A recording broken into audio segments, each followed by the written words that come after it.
All right. Hello, everyone, and now welcome to a game LawLiet versus Colorful. This game taking place here on Secret Valley. I wasn't planning on streaming today, just planned on doing a local recording, and someone jumped on my channel, said hi again, coming today.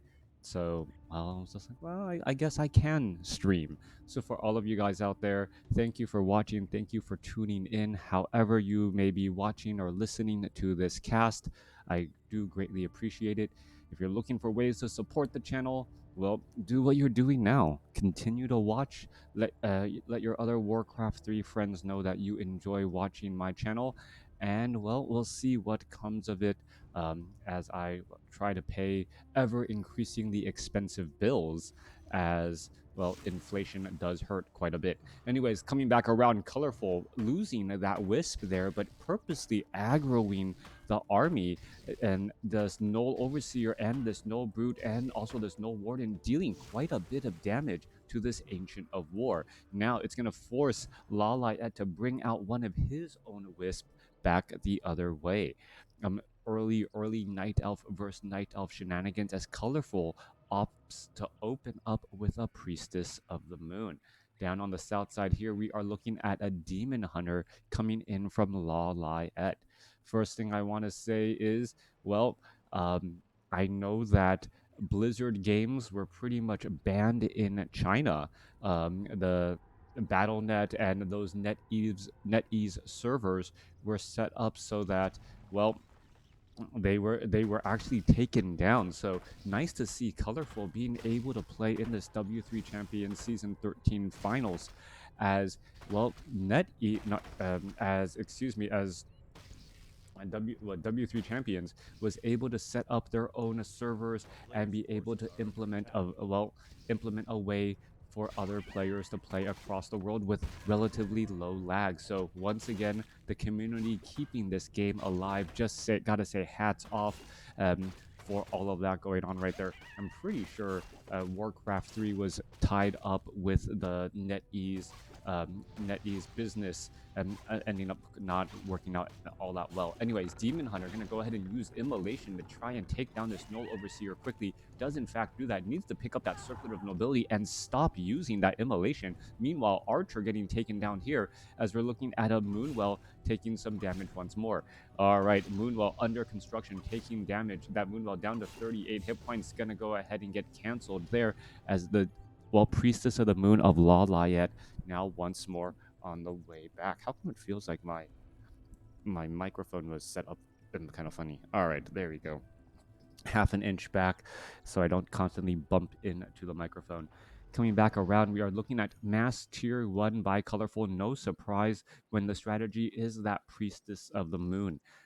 What Colorful is trying to do is save gold from teching and spend it and dump it all into an army of Tier 1 or Tier 1.5 units in those Huntresses and try and overwhelm his opponent, LawLiet, before any sort of tech that LawLiet really pays off. We don't see a Hunter's Hall yet, but I am expecting to see Ancients of Lore and then eventually Druids of the Claw. Rejuvenation will work out very, very well, and trying to keep that Demon Hunter from draining too much of these Moonwells down to the south. Good morning, good morning. Thank you for tuning in. Priestess of the Moon now heading back off to the north here. Meanwhile, Demon Hunter looking to get to level 3, going straight after this Null Creep Camp and getting to level 2, going after this relatively easy green Creep Camp. However, the Demon Hunter is currently low on hit points and low on mana. Army, the Yellow Huntresses, are ready to venture on into the base, and an interesting situation arises. Archers deal bonus damage against the Huntresses, and the Huntresses also deal bonus damage against those Archers. It becomes a situation of who has the better range, and right now, with these Archers, without that improved range upgrade, the Huntresses are really able to close in on that distance much more quickly and efficiently. Demon Hunter going to go ahead and clear out this 3-2-2 creep or 3-2-1 creep camp here, finish off all of these Murlocs, picking up a Mantle of Intelligence, and now heading back into his own, moon base, so to speak. All right, dropping the Circlet of Nobility and and Mantle of Intelligence before drinking. Nope, not only the Circuit of Nobility, not dropping the Mantle of Intelligence. We'll see if that comes back to haunt, as that would have been a little bit of extra mana indeed. Ancient Protector of Colorful already going to get rooted into place here and try and engage, as we see Immolation engaging. Now, Immolation is not that great against Huntresses, and what is that Demon Hunter doing? He is just wandering all the way around. There is Dust of Appearance on the Priestess of the Moon, so LawLiet cannot just overcommit with that Demon Hunter, who is now down to 45 hit points, down to 20 hit points, and now trying to retreat back. What did that Demon Hunter do? Demon Hunter could end up getting taken down moon while drinking, and now stays alive at 74 hit points. Meanwhile, this Ancient of War, the only production unit that was operating for LawLiet, has been taken down. A new Ancient of War being added in here, as we are, well, seeing a Panda as that second hero. All right, Panda Brewmaster, the sudden power spike of being able to hire up a tavern hero once you get to level 2 is pretty significant, as the Demon Hunter tries to go after. Oh, I think Demon Hunter realizes what is going on here based on the pathing of that Demon Hunter, knowing that there's Huntresses around ready to just surround and take down that Demon Hunter. Panda is nearby. Breath of Fire and Immolation, both very powerful abilities that could work together here to try and clear out these Huntresses. All right, what are we looking at once more? A Demon Hunter looking to wander around. There's that Ancient Protector off move to the south here. Another Ancient of War getting added in. Tree of Ages cranking out units, as we are going into Glaive Throwers to deal with those, deal with this Ancient Protector. All right, we can see that there's no Huntresses off in this location. Demon Hunter now just quickly just runs on through, sees that there is nothing going on here, sees that the Ancient Protector is there, but no, because of pathing, that the Huntresses are not nearby and perhaps willing to try and dive on in.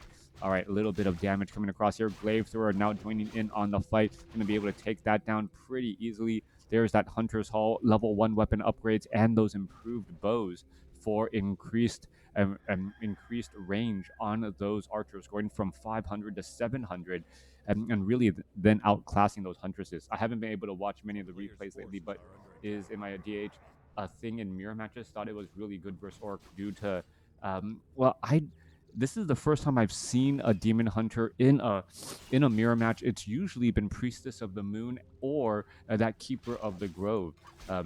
The Demon Hunter with that new Immolation doesn't seem to really be benefiting LawLiet all that much. Colorful still is in tier 1 and has a massive army, and with that True Shot Aura level 2 and essentially 3-0 upgrades because of that True Shot Aura, may be able to just press into that Demon Hunter very, very quickly. There is also some Glaive Throwers as well, and it's going to come down to whether or not the Demon Hunter's Immolation is effective against these Huntresses. It doesn't feel like Immolation is going to be all that important, and perhaps Mana Burn to just at least remove some of the Searing Arrow mana could have been helpful. Also, the use of Staff of Preservation, since it is tier 2 versus tier 1, that instant mobility on the Demon Hunter may come into play as well. But interestingly, Colorful is not really pressing with this larger army as of yet. He's still cranking out units, collecting gold, but doing a lot of creeping against the map, trying to get to perhaps level 4 and then level 5. Demon Hunter wants to disrupt this, but there's just simply too many units out here on the battlefield. And, well, the Priestess of the Moon may be forced to try and retreat back here. All right, taking quite a bit of damage. Units are now trying to fall back here. Priestess of the Moon going to turn back around. There is a Scroll of Beasts. There is Immolation, and that Immolation is going to take down one Huntress there. Archers are taking some damage as well. Immolation just allowing the Demon Hunter to essentially deal damage while in transit and moving, as the Panda may try and get off of another Breath of Fire. All right, no more potions of healing there. Glaive Throwers throwing back a volley. Archers are getting taken down as well, as the Huntresses are looking to just try and perhaps get in some glaive bounce damage and finish off many of these units here. All right, a Glaive Thrower is the higher priority target. One more shot should be enough, as doesn't get the bounce, as archers are now falling as well. There's a Roar. There's level 4 Searing Arrows trying to go after those Glaive Throwers, as we're going to look at a Panda here. All right, a little bit of bounce damage coming back across there. There goes another Glaive Thrower getting taken down. Now 3 Glaive Throwers, Priestess of the Moon with plus 13 damage on top of those Searing Arrows. You can see how much damage is being done, close to 60 per shot, as Staff of Preservation with that very short cooldown saves one auto attack onto a Glaive Thrower. Level 4 on that Priestess of the Moon, trying to retreat back now. Demon Hunter will get to level, nope, does not get to level 3 here. The movement speed just a little bit too much, as the Demon Hunter, well, walks into a bar full of Night Elves and, well, decides that he's just in the wrong place. Well, yeah, walks into a bar of Night Elf Huntresses and realizes that he's in the wrong place. Coming back off to the top right-hand side of the play, maybe LawLiet is experimenting a bit. From what I saw, Immolation builds get countered hard by range units. Focusing. Colorful is respecting the DH so much. Yeah, no, Colorful has to respect the DH. The Demon Hunter, if it does get to level 3, that Searing Arrow or that Immolation damage over time does become really problematic. Also, another thing he has to worry about, or another thing that LawLiet needs to get done, is get to level 3 on that Brewmaster. Once he gets to level 3 on the Brewmaster, that Breath of Fire and Immolation just scales so much more, because it keeps so many more units in the red. Another problem that Colorful currently has is with only one hero, those Scrolls of Healing will actually be on cooldown, so not going to be able to recover that Immolation and Breath of Fire damage as well. Demon Hunter, as we can see, is just one experience shy from level 3, as we are looking at the Panda using up a Clarity Potion to try and perhaps get off a good Breath of Fire once maxed out on mana. Huntresses are still swarming around the place. They are upgraded 1-1, coupled with that True Shot Aura level 2, as the Demon Hunter now tries to chase after that Priestess of the Moon. Priestess of the Moon having a Ring of Regeneration, attacking at nightfall, really absorbing quite a bit of damage, and then getting it healed just because of the time of day, Ring of Regeneration, and natural regeneration there. You can take a look. It seems to be about 4 to 5 damage a second that Priestess of the Moon is able to auto-generate consistently. Coming back around the bottom left-hand side of the map, LawLiet, it could be in trouble, as we see a round of Glaive Throwers right there. Glaive Throwers not trying to keep their distance back again. More damage getting thrown down, as Colorful looking to retreat back again. There we are. There's going to be some Huntress Glaive bouncing, going back and forth here, as there is an army of Glaive Throwers in the back. Demon Hunter gets up to level 3. Level 2 Immolation perhaps on board. No, level 2 Evasion first, as the archers are getting cleaned up. 54 supply compared to 41. That Glaive Thrower with their impressive range causing quite a bit of problems, as the Glaive Throwers are just trying to fling those Vorpal blades at their opponent, hoping that they land and damage sticks. No Zeppelin here. I don't believe there's actually a Goblin Laboratory to get a Goblin Zeppelin on this map, hence none of that pick up and drop off play. This is Secret Valley 2.0, and there is a Fountain of Health off here to the side. Huntresses are not going to be able to engage this red Drake here at all, and that may end up becoming the problem. War Golem could get taken down. Priestess of the Moon purposely aggroes that red Drake away, and now going to turn back around, fight under the cover of this Fountain of Health, and deal damage back and winning out in this war. We also see a couple of Wisp are repairing here. The Fountain of Health all cleared up, gonna open up and have easy healing, as the Priestess of the Moon being forced to drain all of her mana to finish off this red Drake in order to speed up the death of to finish off this red Drake and speed up its eventual death. There it goes, level 5. We do see Rune Bracers that will help with that Breath of Fire damage from that Panda. But what is this? Demon Hunter, Panda, and Panda now coming across here. Tree of Life. Oh, this is a problem. Tree of Life was down to 13, only has 13 hit points because it was tier 1, and LawLiet quickly recognized, wait a second, I have 6 Glaive Throwers, and you're still at tier 1, no way to get Nature's Blessing either, and all of a sudden, this game has flipped. Colorful is in some serious trouble, as he is unable to do any more mining. All right, this Tree of Life, though, interestingly enough, was already in a transit here. Pendant of Energy gonna get dropped off here, and wow, that no one expects Glaive Throwers, I guess, as this Tree of Life will be entangling this gold mine at the 9 o'clock spot. All right. What is interesting though is that LawLiet, I do not believe, knows about Colorful's expansion. He could constantly just try and make it look like he is trying to build up a new expansion. Nope, Dryad is coming across here, does see that there is an expansion here at the 9 o'clock position, and now we'll have to adjust and accommodate accordingly. All right, Druids of the Claw are already out here on the battlefield. Tree of Ages, we're looking at mastery training to get, or adept training to get that rejuvenation. But one good glaive thrower pouncing deserves another, as we're looking at damage racking up here. Glaive thrower is going to try and come across here, trying to finish off those units, as the Ancients of War are just going to be in absolute trouble. Priestess of the Moon sitting at, with level 3 True Shot Aura, that damage is going to be significantly higher, but Roar also something that cannot be ignored, plus 18 damage.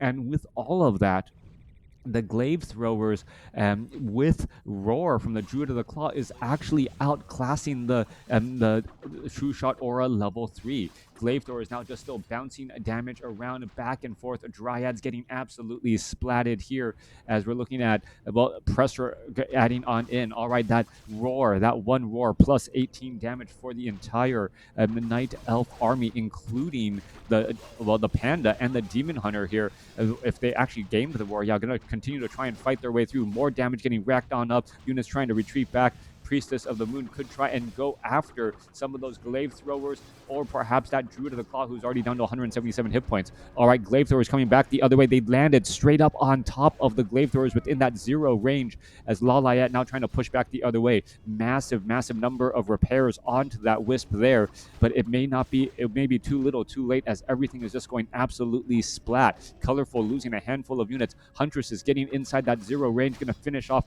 one of those glaive throwers. Another one could get taken down, as the Priestess of the Moon getting closer and closer to level 6. All right, a little bit more damage to get racked up, trying to finish off Wisps. We're looking at a glaive thrower here. That's going to get taken down. Another glaive thrower could get taken down pretty easily, as the Priestess of the Moon still regenerating hit points at a very impressive rate. More damage racking on up again. Immolation on that Demon Hunter. It's the level 1 variety, as the Panda now going to go ahead and teleport back off onto the other side. Demon Hunter continuing to fight this way through. Level 6 now on the Priestess of the Moon, trying to finish off some of those Wisps, as there is still mining going on at the 9 o'clock spot for Colorful. All right, units are retreating back. Demon Hunter disabling Immolation, may try to re-enable it here, as a quick round of attacks sticks a little bit of damage onto that Demon Hunter. Priestess of the Moon needs to retreat back, has sold that pendant of energy, probably didn't realize that it would actually get to level 6 so quickly, and actually want the mana for that Starfall. Fountain of Health, and all the Night Elf Huntresses just getting a day at the spa will be ready for action without draining those Moonwells, allowing the Priestess of the Moon to recover hit points, and perhaps more importantly, mana to use with Starfall. All right, going to head back off to the here, get that mana nearly above 450, or maybe above 450 by the time the next fight starts. The 2v2 is working. I'm just limited on time, and I'm a little tired. 2v2s often tire me out in terms of casting, trying to keep track of everything. I'm hoping that I have time to cast the 2v2, not in the morning, but later during the day. But I also have some people coming to do work at the house, so that is the problem there. Anyways, coming back around, Keeper of the Keeper of the Grove now out here on the battlefield. We are going to be looking at some entangles. Immolation now onto the Priestess of the Moon. Keeper of the Grove training was absolutely critical to try and stop Starfall.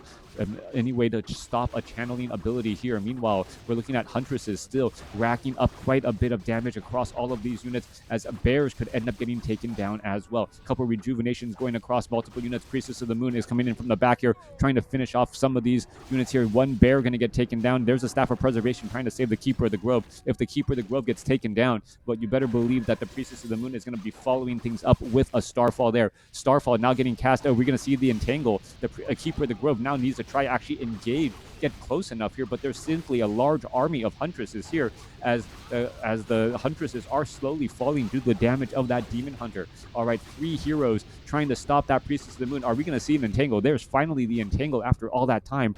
And now what is the Priestess of the Moon going to do next? Trying to finish off a, oh wow, double Staff of Preservation, moving that Druid of the Claw and stuttering him just enough to not get taken down. All right, Keeper of the Grove being forced to retreat back again. And the constant body blocking here, searing arrows, a little bit of damage. Are we going to see one Druid of the Claw get taken down? Entangle, stopping the auto attacks again, allowing the Priestess of the Moon, to shadow meld pretty much for free as it tries to regenerate some hit points. All right, ready to make a move back off to the north. We do see some huntresses need to actually get closer to that fountain of health and rejoin in on the fight as the Priestess of the Moon will perhaps reset and drink some Moonwell juice for another push. All right, Druids of the Claw, mass healing here.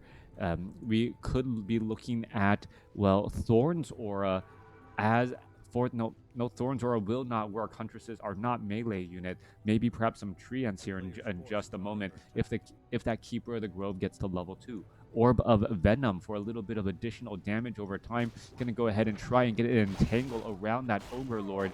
Ogre Lord gonna go ahead and go back into that bear form, racking up that damage, taking down that level 7 Ogre Lord and picking up the useful item. Immolation now on the Brewmaster. Brewmaster dealing 10 damage a second with Immolation. And now the Demon Hunter could activate Immolation as well. Both, literally, that Brewmaster is on fire, ready to dish out damage. All right, both sides fighting their way through. Huntress is going to come across here, a little bit of glaive bounce, going back across here, a little bit of heals, potion of healing on that Demon Hunter as the Druids of the Claw getting staff of preservation back home. More Huntresses continuing to come across. Colorful sitting at a 50 supply army compared to 31, and with a decent amount of damage and healing as well, as we're looking at the Demon or the Priestess of the Moon trying to finish off that Demon Hunter. Demon Hunter down to 60 hit points, but does end up staying alive with a rejuvenation. All right, Priestess of the Moon continuing that pressure here. Glaive bounce going across multiple units. Druid of the Claw getting staff of preservation right there. Both sides still fighting though, as low hit point Huntresses are trying to back away. Immolation off of the Panda, and also that Demon Hunter dealing large amounts of damage as the Keeper of the Grove now low on mana, unable to get off an entangle, but the Priestess of the Moon does not have infinite hit points as the Keeper of the Grove does end up getting taken down. Damage is racking up. Is the Priestess of the Moon going to survive? Down to 33 hit points, forcing him to use the Scroll of Town Portal to try and survive. Both the Brewmaster and the Keeper of the Grove have fallen, and the Priestess of the Moon able to stay alive, and there is the GG.